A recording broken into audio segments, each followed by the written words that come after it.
Maswerteng gabi po mga ka-STL. Narito na po ang resulta ng STL Bulacan para sa araw na to, 3rd December 9, 2025. Araw ng Martes. Naway ang mga natayaan nyo pong mga numero kanina ay manalo nawa ngayong gabing ito, 8 PM. Kaya't kunin nyo na po ang inyong mga ticket. Narito na po ang resulta. Ang mga numerong nanalo sa STL Bulacan ngayong gabing ito, December 9, 2025. 8 PM third draw. Result 17 at 17 or Pompiang 17. Again 17 at 17. At ngayong gabing ito sa STL Bulacan, natin pong i-shoutout ang lagi pong nanonood sa channel na to, si Ate Jenny Lynn ng Bulacan. Shoutout po sa inyo, Ate Jenny Lynn. Sana po ay nasa maayos kayong kalagayan. At sa lahat po ng mga taga Bulacan, shoutout po sa inyo. Inyo pong napanood ang resulta ng STL Bulacan.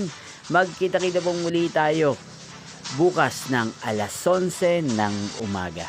Thank you for watching.